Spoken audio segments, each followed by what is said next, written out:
Hello everybody, Jonathan Rayo here, and in this lesson I want to teach you the Christmas song, O Come Emmanuel. I'm going to play the whole song through first, and then afterwards I'm going to break it down and explain it to you in more detail, so be sure to stick around until the end so you can see that.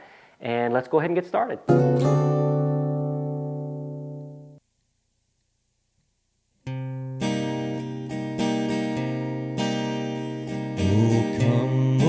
come Emmanuel, and ransom captive Israel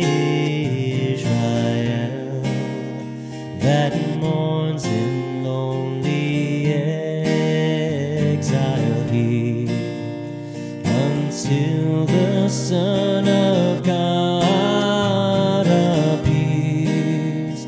Rejoice, rejoice, Emmanuel shall come to thee, O Israel. O come thou dayspring, come and cheer our spirits by thine advent here. Disperse the gloomy clouds of night, and death's dark shadows put to flight. Rejoice, rejoice, Emmanuel shall come to thee, O Israel.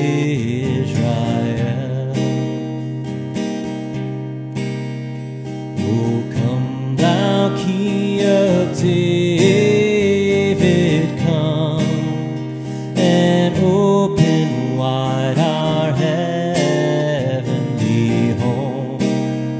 Make safe the way that leads on high, and close the path to misery. Rejoice, rejoice, Emmanuel shall come to thee, O Israel. All right, so for this song I'm going to be using the chords from the A minor key, but I'm going to be playing it with my capo on the 2nd fret. So I'm actually in the key of B minor. But again, I'm using the A minor chord shapes, which A minor is actually the relative key to C. So there's going to be a lot of similarities between the chords for the C chord family and the chords that we're going to use today. So we're going to be using the A minor chord, obviously. I'm going to be using the A minor 7 variation. And then we have a G chord.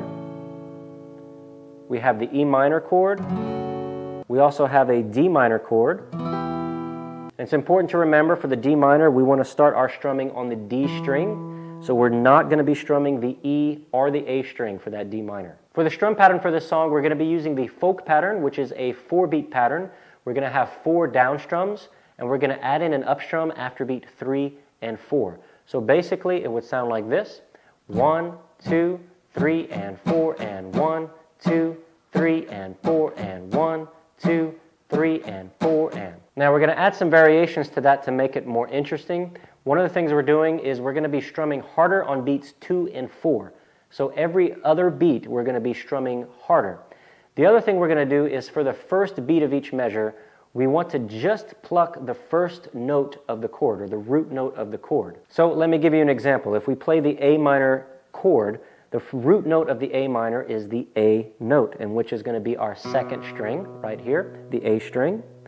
So for beat 1, I'm just going to pluck that string by itself.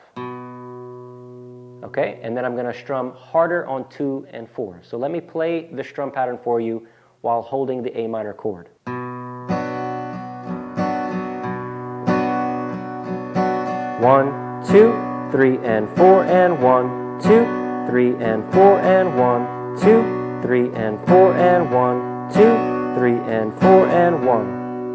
So for this song, it's important to know what the root notes are for the chord. So we just went over the A minor.